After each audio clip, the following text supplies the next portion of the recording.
현재 유럽은 심각한 상황이 아닌가 생각이 되는데요. 그런데 의외로 평화로운 분위기도 연출된다고 합니다. 프랑스의 공원에는 오히려 더 많은 사람들로 붐빕니다.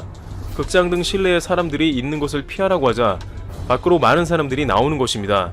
많은 매체가 인터뷰를 하자 이들은 우리는 자유를 즐길 뿐이라고 합니다. 프랑스의 한 퍼블릭 바에서는 앞으로 당분간 문을 닫는다고 하며 마지막 영업을 하자 많은 사람들이 아쉬워하며 밤 늦게까지 상점에서 사람들이 붐비며 문전성시를 이뤘다고 합니다.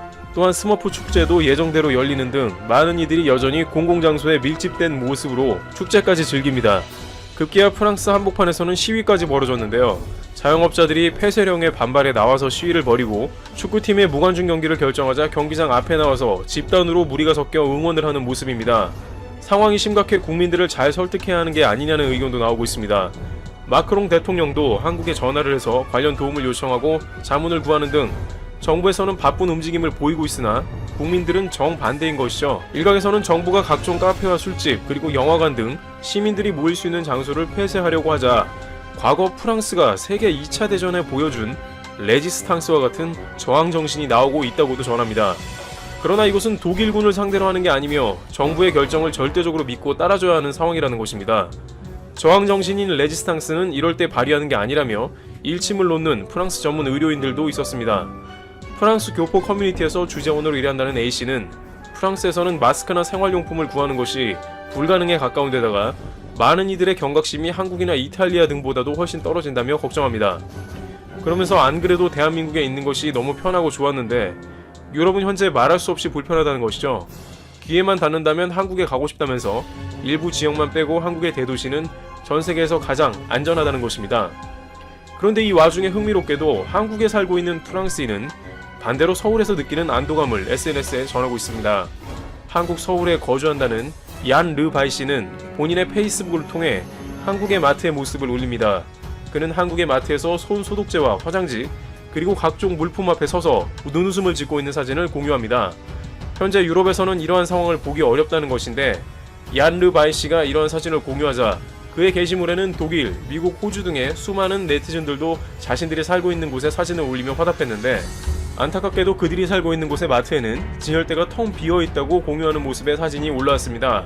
한 미국 네티즌은 와 저렇게 스팸이 쌓여있네 라며 자기 동네에는 스팸조차 찾아볼 수 없다고 푸념했습니다. 프랑스에 살고 있는 많은 사람들은 자유 없이는 못 살겠다며 거리에 뛰쳐나오는 젊은이들이 많은 것으로 전해집니다. 그러나 현재는 모두가 철저한 시민정신을 발휘해서 당장의 상황들을 헤쳐나가야 하는 게 우선이라고 전해집니다. 평소에는 잘 드러나진 않지만 이렇게 한국처럼 일사불란하게 힘을 합쳐 일을 잘 해내는 것은 쉬운 일이 아닌 것 같습니다. 한국은 경제적인 면뿐만 아니라 성숙한 시민정신도 선진국임을 전 세계에 드러내고 있는 것 같습니다. 애플의 최종 테스트에서 실패한 것으로 드러났습니다. 미국의 최대 IT 기업 애플은 그동안 아이폰용 OLED를 전량 삼성에서 수입했습니다. 하지만 애플은 경쟁 기업인 삼성에 대한 의존도를 줄이고자 중국의 BOE를 공급사에 추가했는데 BOE는 애플의 까다로운 기준을 최종 통과하지 못한 것입니다. 애플의 높은 기준을 통과한 것은 삼성과 LG뿐이었습니다. 내년부터 한국 기업에 대한 의존도를 줄이고자 했던 애플은 다시 한국에 의존할 수밖에 없게 된 것입니다. 또한 삼성전자는 최근 인텔로부터 PC용 중앙처리 장치 위탁 생산을 따냈습니다.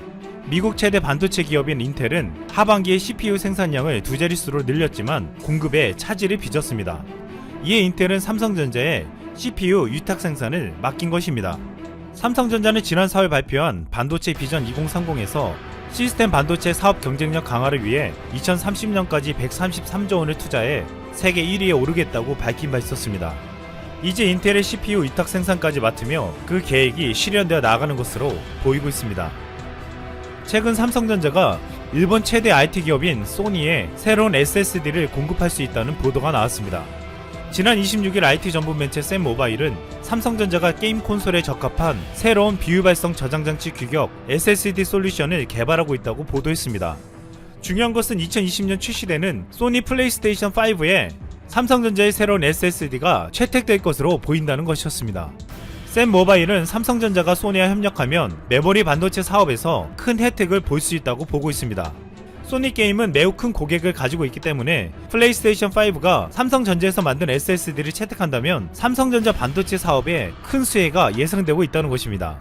지난 7월 일본은 경제 도발을 할 때 한국의 반도체 기업들에게 타격을 주려 했습니다. 하지만 지금 일본은 오히려 한국의 반도체 기업들을 더욱 성장시켜주는데 도움을 주고 있습니다. 지금 현재 한국의 반도체는 일본 기업들에게는 toshiba와 같은 회사의 매출이 애플, 삼성과 같은 업계 리더의 매출보다 크게 떨어질 때까지 일본은 약 2000년대까지 속도를 유지하고 있는 것으로 나타났습니다. 전문가들은 또한 창의성과 혁신을 저해하는 위험을 피하려는 금융 시스템과 결합된 일본의 획일화된 업무 문화로 인한 혁신 감소를 비난했습니다. 한국 기업들이 세계를 점령해 가는 동안 일본이 안 되는 이유를 이렇게 말했습니다. 일본의 시즈오카 대학의 한 교수는 일본은 실패하면 눈살을 찌푸리는 문화의 본거지라고 했습니다. 일본 기업에서 성공하는 것보다 실패하지 않는 것이 더 중요하다는 것이었습니다. 이 때문에 지금의 일본 기업들이 뒤처지고 있다는 것입니다. 한국 기업들은 과감하게 투자하고 빠른 혁신에 나서고 있지만 일본 기업들은 실패를 두려워해 주저하고 있었습니다. 대마도는 지난 4일 후쿠오카와 부산을 연결하는 고속선 비트를 1일 2회 왕복에서 1회 왕복으로 7일부터 간편한다고 발표했습니다. 한일 관계 악화로 예년에 20%로 줄어든 한국 관광객들이 세계적인 악재의 영향으로 다시 줄어들고 있어서 결정한 것이라고 발표했습니다. 주민들은 새해 들어서 한국 관광객들이 좀 늘어나는 상황이었는데 안타까워하며 빨리 이번 사태가 진정이 되기를 바라고 있는데요. 그런데 바로 그 다음 날인 5일 아베가 갑자기 한국인들의 일본 입국 금지 조치를 일방적으로 발표하면서 한국인 관광객은 완전히 끊어져 버린 거죠. 대마도는 기절초풍이라고 합니다. 현지 주민들은 망망대해에 고립된 대마도는 숨구멍이 완전히 막혔다. 그나마 조금씩 오고 있던 한국인들도 일절 오지 못하면 큰일이다. 라고 아우성이라고 합니다.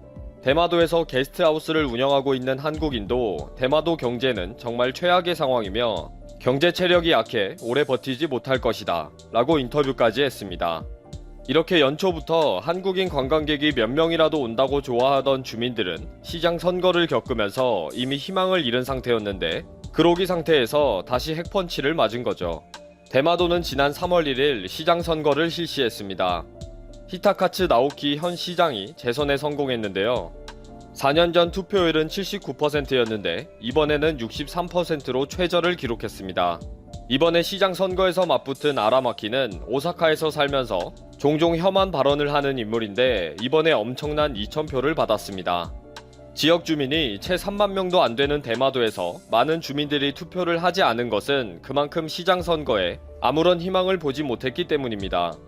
현 시장은 국제 정세에 좌우되지 않는 관광산업을 구축하겠습니다 라고 공약을 내걸었지만 한국 관광객이 아니면 안 되는 뻔한 현실 앞에 무슨 헛소리냐 하는 분위기였습니다. 경쟁자 아라마키는 고준위 방사성 폐기물의 지층 처분시설 유치로 관광산업에 의존하지 말자는 공약을 내걸었는데 이건 또 무슨 개풀 뜯어먹는 소리인가 라는 반응이었습니다. 대마도 주민들은 한국인들의 관광이 아니면 아무런 희망이 없는데 시장 선거에서 이런 공약을 듣고 있자니 정말 답답했던 거죠. 2016년도의 선거에서 투표율 79%도 그 당시 최저였다고 기사화되었는데 이번에는 완전히 무관심 선거가 되었고 도리어 더 희망이 없는 것을 확인하게 된 것입니다. 젊은이들은 다 빠져나가고 대마도의 고령화는 약 37%인데 조만간 2명 중 1명이 노인이 되는 섬이 될 것입니다. 이 와중에 나오키 현 시장이 당선 소감으로 사람들이 계속 살 수 있는 지속적이고 풍부한 섬이 되도록 만들겠습니다 라고 했는데 얼마나 공허하게 들렸겠습니까? 게다가 최근 일본 내 관광지가 세계적인 악재로 초토화되면서 다른 지역의 소식이 들려왔는데 그나마 잘 버티고 있다. 한적하지만 국내인들의 방문이 늘었다. 등의 기사가 도리어 주민들의 속을 터지게 하고 있다고 합니다. 교토의 관광지에도 한국인과 중국인이 전혀 방문하지 않으면서 관광산업이 힘들고 매출 걱정을 하고 있는 상황인데 기사 내용 중에 교토는 국내 관광객들에 대한 홍보에 힘쓰고 있다. 초과 투어리즘의 혼잡함에서 벗어날 수 있다는 긍정적인 면이 있다. 등의 스스로 위로하는 오버액션 글이 많았는데 대마도 주민들은 듣기에 편하지 않은 것입니다. 지난 연말에 아베가 특정 시장으로부터의 관광객의 비중이 높은 관광지를 대상으로 한다면서 한화 32억 원을 투자해서 대마도의 관광 활성화 정책을 펼친 적이 있습니다. 외국인 관광 전문가를 초청해서 새로운 관광 상품을 개발해 다국어 안내문을 만들어서 한국 이외의 나라 관광객을 유치하겠다고 했던 건데요.